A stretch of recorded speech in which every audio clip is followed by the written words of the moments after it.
àrí ńgbà tó tí ò ti sọ́nà mọ́ tó ti bọ́dà so àwọn tó wà níbí gangan náà fowó sí gbogbo ẹ̀ ní wọ́n fowó sí gbogbo ẹ̀ ní táítọ́ọ̀sì tẹ́lẹ̀tẹ́lẹ̀ 20 kg tá à ń rà bíi 17,000. kò sí sẹ́kùn sí kankan gbogbo èbúté lójú ẹlòmíì ò rí kankan báyìí mú.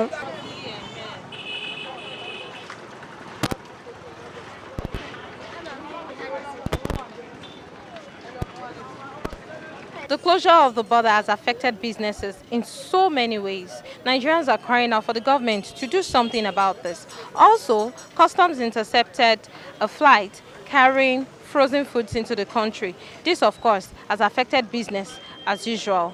We are in the heart of Lagos State. We are in Oyingbo Market, one of the biggest markets in West Africa, and we are finding out from Nigerians if things are cheap or if the closure of the border has affected their lives in any way at all. I'm Temitope Kokola Olaya. Big shout out to Monday Idara, the man behind the camera. Thank you for doing this with me. ọ̀rọ̀ ẹja wa nísìnyí ó lágbára bí bá ṣe ń nájà láyé ìjọ nǹkan lànà nísìnyí ìjà wa yóò ti wọ́n jù ó wọ́n púpọ̀ ìdí ni pé ibi tá ti ń ra kóté tẹ̀ ń wò tá mú dání tẹ́lẹ̀tẹ́lẹ̀ à ń rà ní 5,000 6,000 tá bá máa wo kóté ń sìn wẹ́wẹ́ kan wà à ń rà ní nǹkan bíi 12,000 irú àwọn eléyìí ń sìn 14,000 kò dẹ̀ yẹ kó rí bẹ́ẹ̀ táítọ́ọ̀sì bó ṣe wà yìí èló là ń rà tẹ́lẹ̀tẹ́lẹ̀ táítọ́ọ̀sì yìí páálí onísílẹ̀tì mẹ́tẹ̀ tá bá máa rà à ń rà ní nǹkan bíi 10,000 8,000 nísìnyí ó ti wọ 20 something thousand original Titus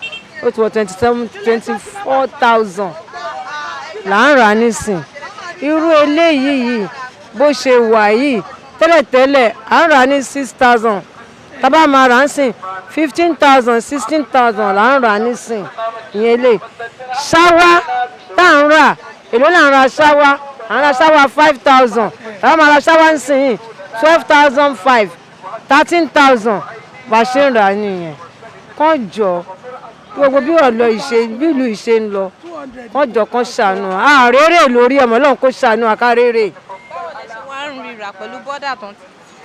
bá ṣe ń rira bọ́dà tó ń tì ìgbà tó tún ti bọ́dà ó tún Ọlọ́run má jẹ́ kó lè mọ́ wa ìgbà yẹn gan ló tún ẹ̀ṣẹ̀ wá lé sí kán tó ti bọ́dà ó níye tá à ń rà pàtó tún wá ti bọ́dà kí lọ́gbọ́n tán ti bọ́dà sí tán ni wọ́n tún fowó lé fún wa. Ó wá gan ni làwa gangan ní ibi.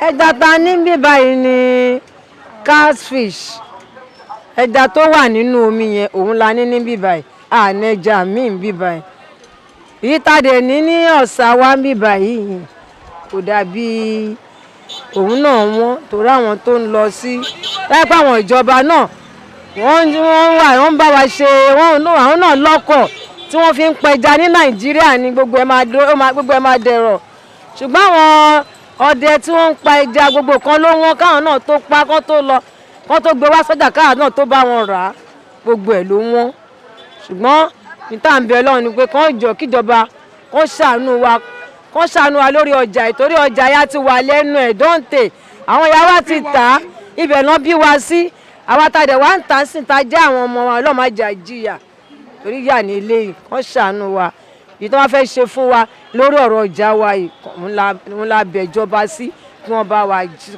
ṣe. Bag of this one 24,000. Yes. This one is 27.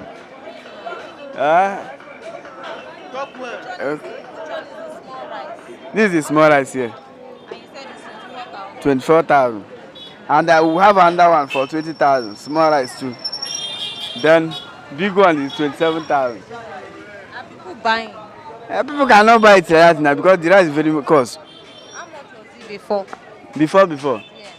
Yeah. The bag of this one is 17,000 before. 15,000. This one, the bag is 18,000. You don't have the local rice. You don't sell the local rice. This is the local rice here. And how much is the bag of? 20,000. For the local rice too? Yeah, it's full, but it's not too much full a lot. Yeah. And people they come every time. You don't sell today. People is coming, but it's not much like before. Yes. So you that you are buying, how do you now get the rice to buy now that they've closed the border? It's only from all those Nigerian products now. what am I going to call it, self? Which place is the rice as itself? No, we are back. Nasarawa. Nasarawa. Yes.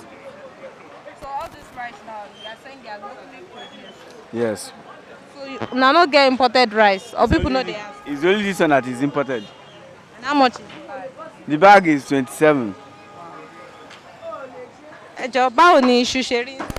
Kò sọ́jà rárá àtà ó dẹ̀ sún wọn ó wọn àrọ́jà ọjà wọn gidi gan ni ó tọ́ ni lọ́jà bá yá ayé ti rí tán máa mọ ṣé wìtìwìtì kò sọ́jà kò sówó ń ta débi tán máa fi rà.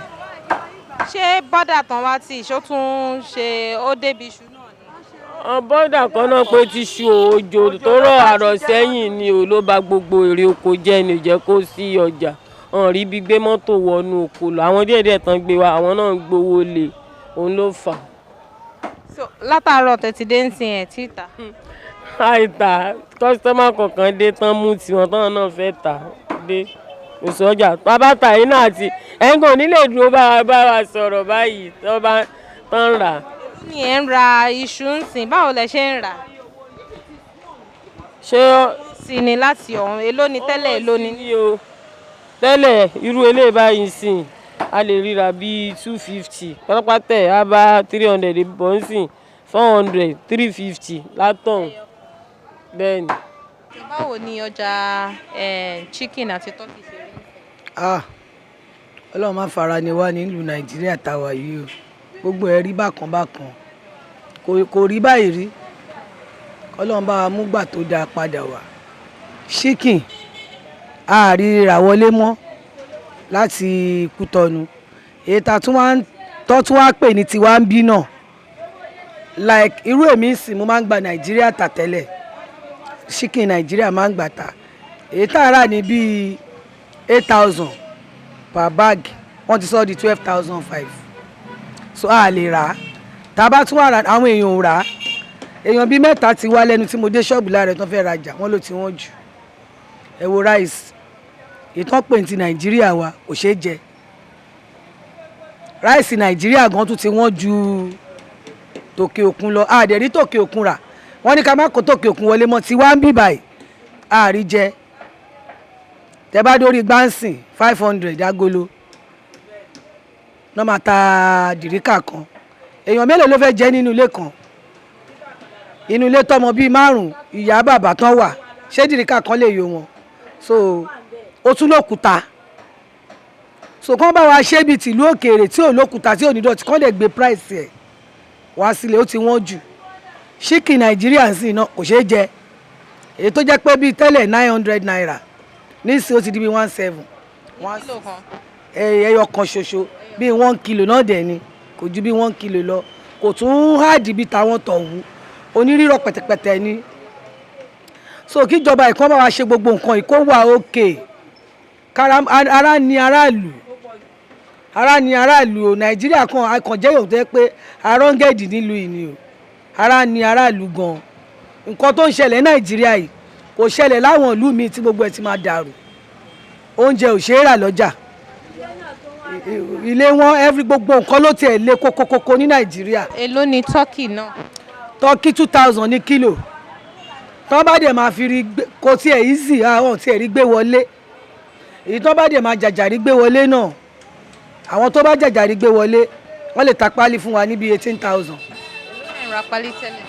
Páálí tẹ́lẹ̀ nígbà táwa ń gbé wọlé ògbà tó tiẹ̀ ta máa sọ pé bóyá ọ̀nà lè àwọn custom wọ́n ń ṣòro lọ́nà kò lè ju bí 10,500 11,500 kò ń jù bẹ́ẹ̀ lọ nísìnyí 18,500 19,000 páálí kan. Ṣé àwọn èèyàn wá ń rà? Wọ́n ò rà o àwọn èèyàn ò rà o tí mo ti dé látàárọ̀ sí mi tí pa 5 naira mo dẹ̀ ti rí èèyàn bíi mẹ́ta tó ti wá síbí wá béèrè ọjà. Báwo lọjà ṣe rí? à ń faradà kọ́lọ́hún ṣàánú wa o torí àsìkò tá a wà yìí Ọlọ́run kó faradà wá má fara ni wá gbogbo kínní yìí ó ní agbára jù lásìkò táwọn ẹja wa yìí tiẹ̀ wọ́n jù ó ní jù nú àwọn gbogbo ẹja wa kódà ṣáwá tó kéré jù tójú òun gangan làwọn èèyàn máa ń ní ẹ bá ń gé ṣáwá bẹ́ẹ̀yàn ní 200 kò lè gé ṣáwọ́ ẹyọ kan débi táítọ́ọ̀sì débi àwọn ẹja tó kù gbogbo ẹ̀ ló wọ́n kọ́lọ́hún ṣàánú wa kó dẹ̀ wá lára lásìkò táwa yìí ni o. ṣáwọn èèyàn wá ń rà á.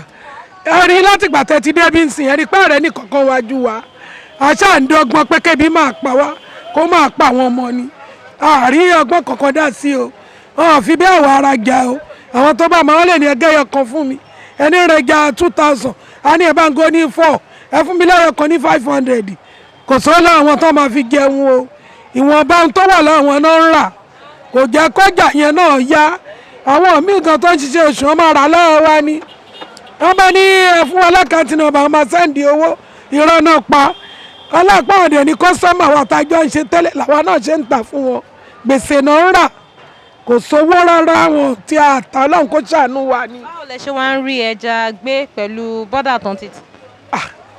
ìwọ̀nba yìí tó wà ní tiwa ń bí náà tó ní ká máa rà náà là ń rà àrí nígbà tó tí ò ti sọ́nà mọ́ tó ti bọ́dà so àwọn tó wà ń bí gangan náà fowó sí gbogbo ẹ̀ ní wọ́n fowó sí gbogbo ẹ̀ ní táítọ́ọ̀sì tẹ́lẹ̀tẹ́lẹ̀ 20 kg tá à ń rà bíi 17,000 là ń rà nísìnyí almost 20 ní tẹ́ẹ̀ bá rà 20,000 tí ò dáná máa tà tẹ́lẹ̀tẹ́lẹ̀ wọn á dé jánu wọn á ní rọ́ọ̀fù nísìnyí wọn kò sí rọ́ọ̀fù mọ́ wọn ò dé jánu mọ́ wọn ò dé jánu gbogbo ẹ̀ náà ń tà mọ́ra wọn lọ́la pé wọ́n ti rí pé kò sọ́nà míì yàtọ̀ sí ọ̀dọ̀ wa ń bì báyìí lórí ìtẹ̀jà bó ṣe jẹ́ nìyẹn ìwọ̀nba tó gbélé náà là ń rà o wọ́n dẹ̀ fowó sí ó wọ́n.